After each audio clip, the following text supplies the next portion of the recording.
கிறிஸ்துவுக்குள் பிரியமான சகோதர சகோதரிகளே, இயேசு கிறிஸ்துவின் இனிதான நாமத்தில் உங்கள் அனைவருக்கும் என் அன்பின் வாழ்த்துக்கள். இன்றைய தினம் உங்களுக்காக கொடுக்கப்பட்ட வேத வசனம் 1 தீமோத்தேயு 6ஆம் அதிகாரம் 10ஆம் வசனம். பண ஆசை எல்லா தீமைக்கும் வேறாயிருக்கிறது. ஒரு தொழிலதிபர் அநேகரை வேலைக்காரர்களாக வைத்திருந்தார். அதில் ஒருவருக்கு காசாளர் பொறுப்பை கொடுத்திருந்தார். அவருடைய தொழில் நாளுக்கு நாள் விருத்தியடைந்ததால் பணப்புழக்கம் அதிகரித்தது. காசாளர் கையில் அதிகமான பணப்புழக்கம் வந்தது. கொஞ்சம் கொஞ்சமாக பணத்தை கையாடல் பண்ண ஆரம்பித்தார்.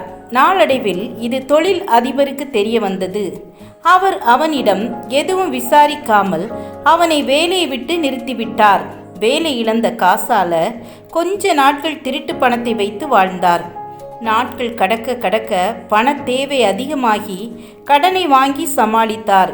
கடைசியாக கடன் அதிகரிக்கவே அதை கட்ட வழி தெரியாமல் தற்கொலை செய்து மரித்து போனார். மேலே கண்ட அந்த காசாளர் நல்ல வேலையில் நிம்மதியாக வாழ்ந்து கொண்டிருந்தான். எதுவரை இன்னும் பணம் வேண்டும் என்று எண்ணாமல் இருந்தானோ அதுவரை அவனுக்கு பிரச்சனை வரவில்லை.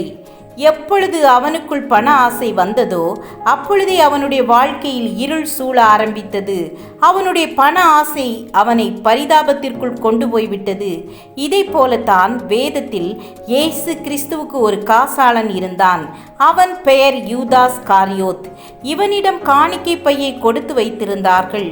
இயேசுவோடு சுகமாய் நலமாய் வாழ்ந்து கொண்டிருந்தான். எதற்கும் கஷ்டமோ தேவையோ இல்லாமல் சமாதானத்தோடு நாட்கள் கடந்தது. எப்பொழுது அவனுக்கு பண ஆசை வந்ததோ தன் குருவையே காட்டிக் கொடுத்து பணம் சம்பாதித்தான். அவன் சம்பாதித்த பணம் அவனுக்கு உதவியாக இருந்ததா என்றால் இல்லை. மாறாக நான் தவறாக இப்படி செய்துவிட்டேனே என்று நாண்டு கொண்டு மரித்து போனான். ஆம், எனக்கு அன்பானவர்களே, பண ஆசை எல்லா விதமான தீமைகளுக்கும் வேறாய் இருக்கிறது என்று வசனம் கூறுகிறது. பண ஆசை நம்மை உருவ குத்தும், அநேக விதமான வேதனைகளை கொண்டு வரும். பணம் தேவையான ஒன்றே, பணம் எல்லாவற்றிற்கும் உதவும். ஆனால் பண ஆசை மாத்திரம் ஒரு நாளும் நம்மிடம் வந்துவிடக்கூடாது. அது தீமையான அநேகமானவற்றை கொண்டு வந்துவிடும். எச்சரிக்கையாயிருங்கள். ஜெபம் செய்வோம். கிருபையும் இரக்கம் நிறைந்த கர்த்தாவே, இந்த புதிய நாளுக்காக உம்மை ஸ்தோத்தரிக்கிறோம்.